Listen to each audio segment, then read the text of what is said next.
and welcome to Design and Business Conversations for Creatives. I'm Cheyney and today I am chatting with Nikki from House of Brows. Nikki and I go way back. We have been really close friends since we were 11 years old, and through the years I have seen her grow from strength to strength, and I am telling you, I do not know a more determined woman than Nikki. Nikki is one of those people that can do anything she puts her mind to, and she has been that way since I met her. Nikki is very, very good at what she does. She's even done my eyebrows. I had them microbladed, which is a process where I have strokes of my eyebrows tattooed on. Nikki is an absolute expert in brows, and she is a leading professional in the beauty industry, and I'm so happy that she's agreed to jump on a Zoom with me today. If you've been enjoying these interviews, please feel free to head over to my playlist that I made where I've added all these interviews. I have interviewed some amazing women in business in New Zealand. I'm constantly blown away by how many talented, supportive, incredible, intelligent women are running businesses in New Zealand, so check it out. Ding dong. Nice to see you, Nikki. Thank you for joining me. It's nice to see your face, even virtually. Yeah. No, thank you for having me. It's really nice to be on here, and I'm really honoured that you would bring me on here. So thank you so much. I can't believe I haven't done it sooner.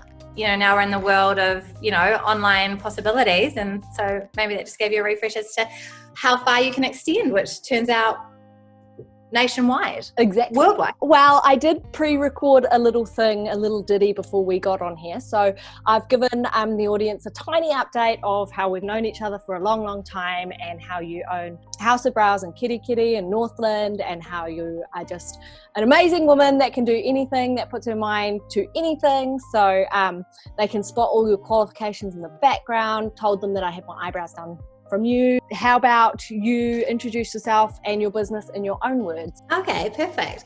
Well, so I'm Nikki, and I am with House of Brows. I'm someone that can and will talk about eyebrows more than what you'd ever think someone would be capable of doing. It's truly a passion project of mine, and I've taken it with me everywhere I've gone. And for about 8 years, it's been with me in some capacity. And actually for the past 4, coming on 5 years, it's been a registered business and commercial premises. It actually took a real big leap when I was actually overseas in Asia. We were set up in Phnom Penh because everyone would send their wax kit over when they go to Southeast Asia. I can never help but want to do people's eyebrows. I started doing it on the couch because I loved being able to do the service for people that we met. I couldn't, help myself. I saw a business opportunity and I actually opened up in Phnom Penh. And it really solidified the love I had for what I did. Just seeing a business that grew in a space that was removed from my home, actually something established. It was just the most incredible thing. It was my baby, and I got to nurture it and work on it, and it solidified the love I had for the brow and being in business and being my own boss. And then but of course that time was finite. We spent 2 years over there. Time had come to come home, and so that kind of ended the journey there. But then I was able to set up in Kerikeri, which is where we've made our home, and we are, for the first time in our lives, really settled. So I get to nurture my baby again, and just let grow, which is what I'm doing. 2.5 years now I've been here, and it's just so exciting to me because there's no cap. I'm just seeing how it grows very organically, and it is growing organically just year by year. And so that's me here now, juggling baby and family and life and a business, and it's amazing. I'm at a really lovely point both in my life and with my business. And you're making quite a reputation for yourself. It's a bit of a destination spot to go and get your brows done in Northland. Well, I truly believe they're worth traveling for, because I really believe in my product. Why not? Make it a girls' weekend. Yeah, absolutely. Come up and get your brows done. It's a beautiful holiday spot, and I just think if you've been on the fence about doing it, just tie it into a weekend away and have a lovely girls' trip, or have a family trip, and then get some permanent brows going. And what a weekend would that be? Get it. Yeah, absolutely. All right, so question number 1. What is your typical day like? my typical day has evolved quite a lot, especially now that I'm juggling like a baby and a business. Like I don't have the luxury of, my own time, to do what I need to do. So it's pretty frantic and it's pretty full. I've chosen to work 4 days a week, 9 to 4:30. Those are family friendly hours, which that balance in life is a really strong value for me. Yeah, I've got to a point in my business that, I am at capacity with working with my day. I get in, I have clients from 9, sometimes a little bit before, because that's where my wiggle room is to accommodate people that I need to. I see about between 60 and 70 clients a week through the salon. That's in a 4-day working week. So Wow. broken down, that is me kind of operating capacity. So that's probably about like 15 clients a day, Wow. And that obviously treatments will vary. Some of them are really short, some of them are longer, but it does vary. So my day is hectic and it's full, but what I do is I shape your eyebrows, I reconstruct your eyebrows, I enhance your eyebrows, and I do that over and over and over again. And I love it every single time I do it.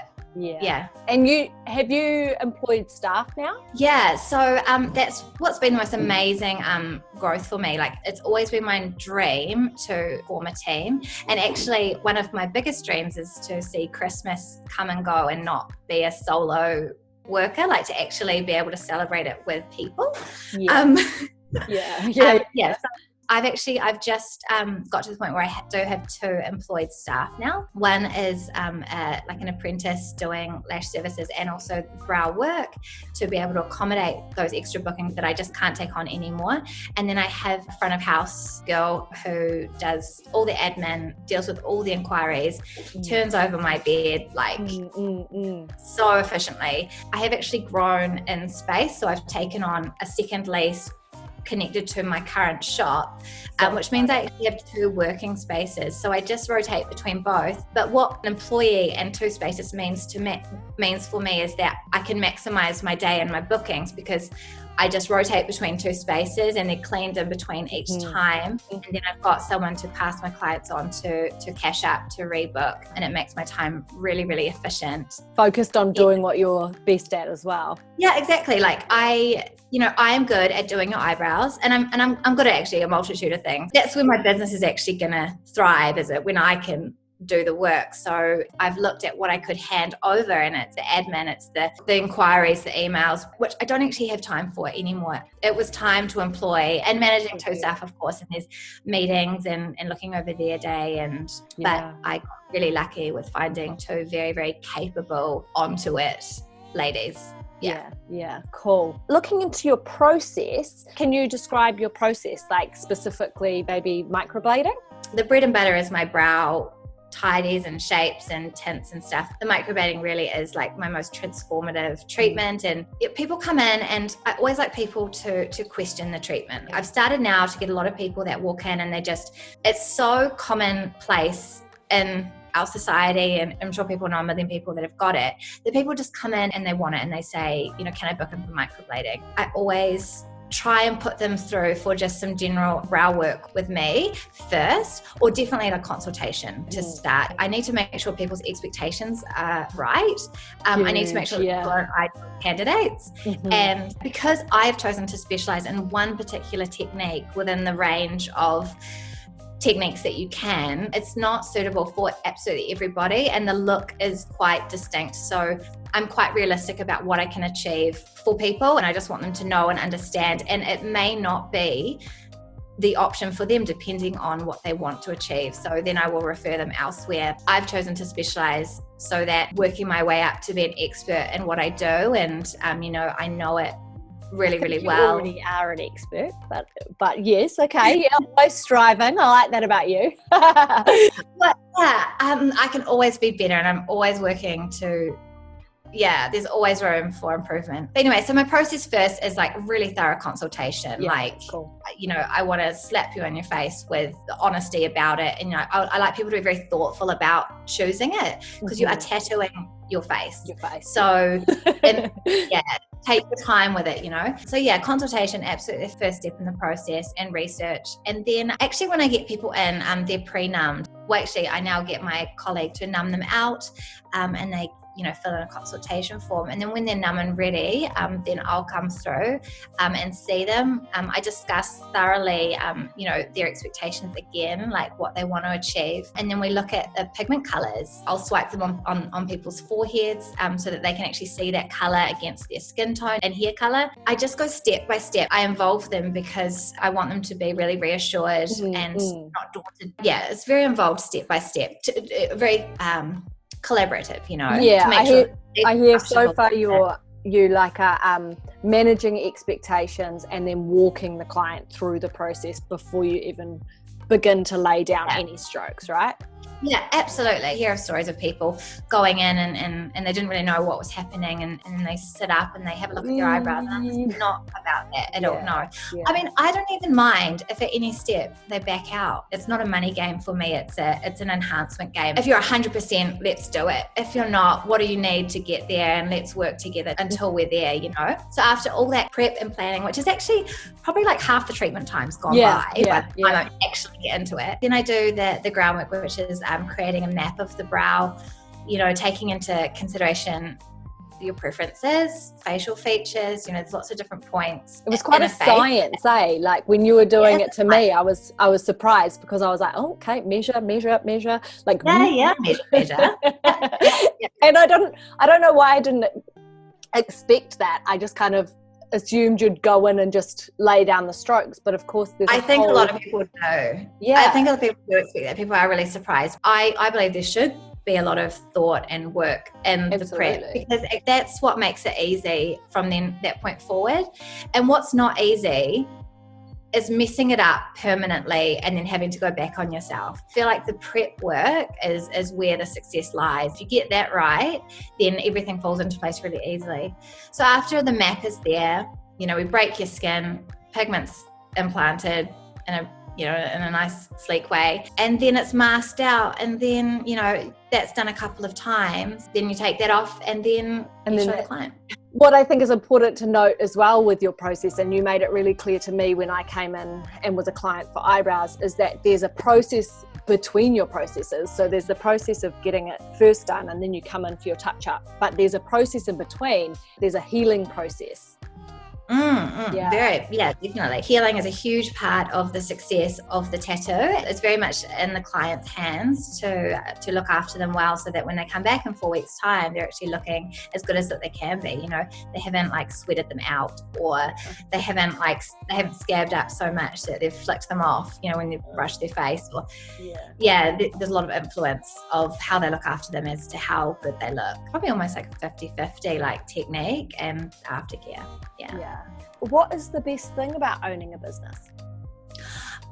Reaping the rewards of your hard work, especially in my industry, like a service-based industry where there's where you're giving so much to your clients. It's really taxing. And then to be getting I haven't been a waged worker for a long time, but when I was, barely $20 an hour after giving your all, and all these crazy expectations from your boss to go above and beyond to squeeze in those clients and stuff. Yeah, that sucked. There's so many things that have shaped my business, but definitely. So getting the rewards from my hard work, and also growing this myself, having kind of full control over how it grows and where it grows, and being able to hone in on what you value and kind of represent your values. That's really well put, Nikki. I know, I really like that. Actually, one of the main things, a big thing is the flexibility. Work-life balance to me is really important, because what's it all about? I've been in the service industry for my entire life, and so it's always been retail, it's always been service. I didn't know what a long weekend felt like. I didn't know how to have a weekend off when other people were getting off. It just wasn't my norm. I wasn't going to work weekends anymore, because I want 2 days with my partner. I want 2 full days at home, with people like everyone else does. And I just got to make that call. So making those calls and having that flexibility, and my day ends when it does, because I want to get home to feed my baby dinner. I have a midweek day off because I want to spend time with my baby. So I'm a really hard worker, and the days that I'm here, it's intense, but work-life balance is really important. I think I'd be hard pressed to find a role in my industry where I actually got that kind of balance. Like, it just wouldn't happen. What is the future of your empire? You know, what I've achieved now, which is just recently, like getting my, putting together a team, like being a bigger store, like, you know, opening to have like 3 working spaces, like that has been a really big vision for me. And that's, you know, 8 years in the making or whatever, you know, that's always been the big dream. Pretty huge. Like, and I've known it from the time I started. I know that I was going to grow it to this point. And so it's kind of amazing that I am at this point, like only just recently, like, anyway, so that's been a big vision for me. So I feel like I'm going to sit quite contently where I am, because there's still a lot of room to grow what I am now. Like, there's heaps of room, like, and physically heaps of room. Like, it almost is like overwhelming with how big my space is now. Yeah, like I just want to again see like the organic growth in my staff and like help develop their skills and help them work with me. And yeah, so I'm just kind of going to sit where I am because my space is not going to expire anytime soon. My dream is that my business can continue even if I had to step away for some time. That's the goal, is to just get it humming even with or without me. Yeah. Well, it sounds, Nikki, that like you have a definition of success and that's where you're currently sitting, and I think that's amazing. You know what I mean? Like, and I think it's really important to recognize the success of today as well. Where you are is awesome. Like, you've got the space, you've got employees, you've just expanded, you've got your baby, you've got like freedom in your schedule, you've got clients booked back to back. Like, that's awesome. There's no surprise that the future is just like what you're doing now, but extra in the future. Very cool. Very cool. Go you. Yeah, I think I'll just sit here quite content. Yeah. Go you. It is, yeah, I think it's probably hard to have contentment, but I'll probably have a niggle. I actually always wait for my tummy to drive me. Like, I always feel like something changes, like something shifts in me internally and it drives me to do whatever it is. And I just, right now I don't have a niggle. I'm just like happy.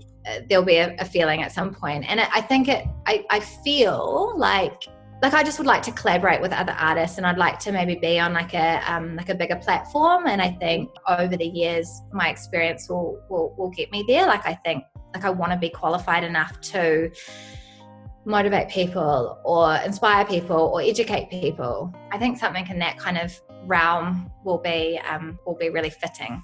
Very cool. I can see that too. And so last question is, where can people find you? Your physical address, and also where people can find you online to look up examples of your beautiful work. I'll also link all of that in the description box and probably lay it over here as well, but it's nice to hear it from your voice, and then I know exactly where to direct people as well. I'm obviously based up in Northland in Kerikeri. I'm in the Hub Mall, just a little alleyway just off the centre of town. Like, online with houseofbrows.co.nz, and I'm quite regular on my social media pages. So my Instagram and Facebook handles are houseofbrows.kerikeri. It's been amazing to talk to you and hear more of your journey and your story, and I'm very excited to hear how your business has grown, and I'm gutted that I didn't get to see the extension when I was up there last time, but I'll see it now. But you know, there is a degree of maintenance with those brows, so I will be probably seeing it in between 1 to 2 years. Well, hopefully before then. Probably before then, in terms of the brows. Yeah. Yes. No, I know, and I hope to catch up with you soon, and give my love to your family, and I will talk to you soon. Thank you, and you, Cheyney. Bye. I can vouch for it. Getting eyebrows done by Nikki is well worth the trip. I went up with my friend, and another friend has since gone to get her eyebrows done, and we can all say that good brows are worth traveling for. I want to give a big thank you to Nikki for chatting with me today and sharing some of her experiences. I hope that you enjoyed it, and if you did, please drop a like on this video, subscribe using the button below, hit the notifications bell to be notified of more videos like this, and I will see you next time. Bye!